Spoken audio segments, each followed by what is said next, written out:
Selamat datang di Konspirobot, konspirasi tapi robot. Hari ini kita akan membahas salah satu alat yang dipercaya mampu untuk melihat masa lalu tanpa melakukan perjalanan fisik. Mungkin beberapa dari kalian juga udah tahu Chronovisor ini sebenarnya menceritakan tentang apa. Tapi untuk yang belum tahu konteksnya, jadi alat ini adalah alat ajaib yang bisa melihat masa lalu.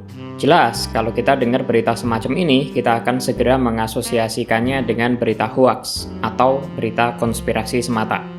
Tapi konspirasi bukan sembarang konspirasi, karena ini ada kaitannya dengan negara di dalam negara, yaitu adalah Vatikan.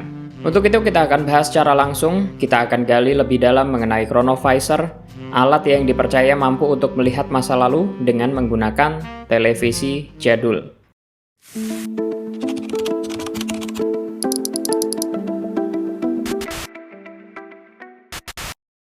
Tentu kalau kita mendengar kata Vatikan, ada beberapa pemikiran yang mungkin terafiliasi dengan kata Vatikan. Yang pertama mungkin gereja, terus juga ada paus, terus juga ada Katolik, dan seterusnya. Dan Vatikan ini juga punya perpustakaan yang nggak bisa diakses secara bebas. Kalau kita buka di Google, ketik aja Secret of Vatican Library. Di situ akan ada banyak informasi mengenai konspirasi perpustakaan Vatikan. Perpustakaan ini berganti nama yang sebelumnya Vatican Secret Archives menjadi Vatican Apostolic Archives. Perpustakaan ini bukan berarti nggak ada orang yang bisa masuk sama sekali. Para peneliti tetap boleh masuk asal punya surat pengantar dari universitas atau dari institusi penelitian. Beberapa informasi bisa diakses dan beberapa tetap nggak bisa diakses oleh orang asing. Nah, dari sini muncullah banyak konspirasi. Selain dari informasi yang mungkin nggak bisa diakses secara publik, ada juga pemikiran bahwa mungkin nggak kalau alat semacam Chronovisor ini benar-benar ada, dan Vatikan itu berusaha menyembunyikannya. Secara deskripsi, Chronovisor ini adalah alat yang diklaim mampu untuk merekam dan menampilkan peristiwa di masa lalu, tanpa kita harus melakukan perjalanan fisik. Kalau kita bandingkan dengan film jadul seperti Back to the Future atau film apapun gitu ya, biasanya kalau ada konsep seperti mesin waktu, kita harus melakukan perjalanannya secara fisik. Misalnya, dalam film Back to the Future, kita menggunakan mobil untuk bisa jalan ke masa lalu atau ke masa depan. Nah, berbeda dengan alat yang bernama Chronovisor ini. Karena Chronovisor ini outputnya hanya menggunakan layar seperti televisi. Dan narasi mengenai Chronovisor ini pertama kali muncul di kalangan gereja. Klaimnya adalah alat ini bisa digunakan untuk menyaksikan peristiwa penting di dalam sejarah kekristenan. Tapi ceritanya lebih digoreng ketika dihubungkan antara teknologi misterius dan Vatikan. Tapi walaupun secara konspirasi menarik, banyak ilmuwan dan sejarawan skeptis terhadap kemungkinan adanya Chronovisor ini. Karena secara teknis, perangkat ini tidak bisa dijelaskan secara hukum fisika. Dan lagi, nggak ada dokumentasi teknis sama sekali.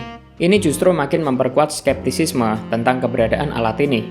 Jadi bagaimana cara kerjanya? Cara kerjanya adalah mesin ini dipercaya mampu menangkap dan mereproduksi gelombang elektromagnetik dari masa lalu. Baiklah, kalau kita lihat Om Hao dari Kisah Tanah Jawa, dia sering bilang mengenai retrokognisi. Entah ini sama atau enggak, tapi secara konsep ya kira-kira mirip seperti itulah. Tapi kalau Om Hao menggunakan kemampuan supranatural, bedanya kalau alat ini menggunakan elektronik. Nah, setelah alat ini bisa menangkap gelombang elektromagnetik dari masa lalu, kemudian akan coba ditranslate dalam bentuk visual. Jadi alat ini diklaim mampu menerima informasi dan bisa memproyeksikan kembali peristiwa-peristiwa yang terjadi di masa lalu secara akurat. Chronovisor pertama kali diklaim oleh seorang pastor dengan ordo Benediktin bernama Pellegrino Ernetti pada tahun 1950-an. Jadi pastor ini dia bukan orang sembarangan. Memang di kalangan gereja Katolik, pastor ini emang udah terkenal. Dan pastor Ernetti ini memiliki latar belakang di bidang musikologi dan eksorsisme. Jadi sebenarnya beliau ini adalah orang yang terpelajar. Dan beliau juga mengaku telah bekerja sama dengan sejumlah ilmuwan untuk bekerja dalam proyek ini. Jadi proyek yang dimaksud ini adalah proyek Chronovisor ini maksudnya. Salah satu orang yang disebut kaitannya dengan Chronovisor ini adalah Enrico Fermi, seorang fisikawan dan peraih Nobel. Dan dia juga disebut-sebut memberikan kontribusi dalam pengembangan teknologi ini. Jadi menurut Pastor Ernetti, Chronovisor ini bekerja dengan menangkap gelombang elektromagnetik dan suara yang tersisa di alam semesta. Kemudian diproyeksikan kembali dalam bentuk seperti siaran televisi. Memang terdengar seperti film fiksi ilmiah, tapi secara porsi memang lebih banyak fiksinya daripada ilmiahnya. Nah, pertanyaannya, kalau alat ini benar-benar ada, maka setiap peristiwa dalam sejarah bisa disaksikan kembali dengan presisi yang sangat tinggi. Dan ini juga bisa memberikan peluang besar bagi para peneliti historis dan arkeologis. Tapi sayangnya, gagasan ini bertentangan dengan prinsip dan hukum fisika, alias sangat sulit sekali untuk dibuat. Enrico Fermi, yang namanya disebut dalam pembuatan proyek ini, juga udah meninggal. Jadi kita nggak bisa dapetin informasi lebih lanjut mengenai keberadaan chronovisor ini. Nama lain yang disebut adalah von Braun, yaitu adalah ilmuwan roket asal Jerman, yang kemudian menjadi direktur NASA. Tapi selama hidupnya, dia juga nggak pernah memberikan tanggapan apapun mengenai keberadaan chronovisor ini. Tapi kalau kita lihat dari kacamata konspirasi, pihak Vatikan sengaja untuk menutupi hal ini, karena takut kalau alat ini jatuh ke tangan yang salah, maka bisa jadi senjata yang berbahaya. Karena dengan menggunakan alat ini, kita bisa mengetahui peristiwa apapun secara akurat, termasuk mungkin skandal-skandal besar yang ada di dunia ini. Kita akan bahas mengenai bagaimana cerita chronovisor ini kemudian berkembang sampai ke telinga orang-orang. Jadi pertama kali chronovisor itu diceritakan atau dipublikasikan dalam majalah mingguan Italia yang bernama L'Amenica del Corriere pada tahun 1972. Jadi karena majalah ini adalah majalah mingguan, kemungkinan media seperti ini akan memuat berita-berita yang dianggap bombastis dan kontroversial. Jadi majalah ini mengutip klaim dari Ernetti tentang keberadaan chronovisor, yang pada akhirnya mendapat perhatian luas dari masyarakat. Spekulasinya pun terus berkembang, dan banyak pihak yang berusaha menggali lebih dalam mengenai keberadaan cerita ini. Dan bagian paling gokilnya, foto yang paling terkenal yang ditampilkan dalam majalah tersebut adalah foto penyalipan Yesus Kristus, yang konon katanya diambil dari chronovisor. Memang cukup mengagetkan dan cukup kontroversial. Dan banyak juga orang yang mengira bahwa foto itu benar-benar asli. Tapi para peneliti kemudian menemukan bahwa gambar tersebut sebenarnya adalah foto dari patung yang sudah lama ada. Dan para peneliti bilang, klaim tersebut adalah pemalsuan. Foto yang dimaksud adalah foto patung dari sebuah gereja di Italia Tengah.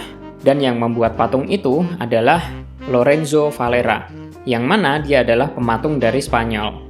Nggak terlihat 100% sama, tapi terlihat identik.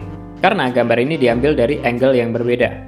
Reaksi publik terhadap cerita ini terbagi dua. Sebagian percaya bahwa Ernetti memang memiliki akses pada teknologi rahasia yang memang sengaja disembunyikan. Sementara yang lainnya percaya bahwa ini adalah mitos atau hoaks belaka. Para ilmuwan yang menganalisis klaim tersebut kemudian juga menemukan banyak ketidakkonsistenan, termasuk pelanggaran terhadap hukum fisika, dan gak adanya bukti konkret mengenai eksistensi chronovisor ini. Jadi jangankan kita berdebat masalah bagaimana alat ini bekerja, bahkan dokumentasi pun itu nggak pernah ditemukan. Vatikan sendiri nggak pernah mengkonfirmasi atau menyangkal keberadaan chronovisor. Jadi ini adalah bagian anehnya. Nggak pernah mengkonfirmasi bahwa alat ini ada, tapi juga nggak pernah menyangkal. Dari situlah orang-orang mulai berasumsi. Mungkin ya menurut gua, ini dari sisi Vatikannya, mereka nggak terlalu serius untuk membicarakan hal tersebut. Tapi dari sisi penggiat teori konspirasi, justru ini menjadi celah untuk mereka masuk terus. Tapi karena nggak adanya dokumentasi atau minimnya kesaksian dari sumber yang kredibel, maka lebih gampang kita menganggap bahwa alat ini tidak pernah benar-benar ada. Dan ada juga teori konspirasi yang bersikeras bahwa Vatikan sengaja menyembunyikan alat ini demi menjaga narasi historis yang memang sudah stabil. Jadi pada akhirnya, kisah mengenai alat yang bisa melihat masa lalu dengan menggunakan televisi jadul bernama chronovisor ini bisa kita pukul rata dia sebagai cerita hoaks dan konspirasi semata. Kalau kamu tahu informasi semacam ini, anggap aja ini sebagai hiburan. Malam-malam nongkrong, gabut, bisa pakai cerita ini biar ada topik pembahasan. Jadi gimana menurut kalian? Mau tetap percaya? Saya sih tidak. Jadi mungkin itu aja video kali ini. Kalau kalian punya pendapat, silahkan tulis di kolom komentar. Jangan lupa like, subscribe, komen. Terima kasih dan sampai jumpa.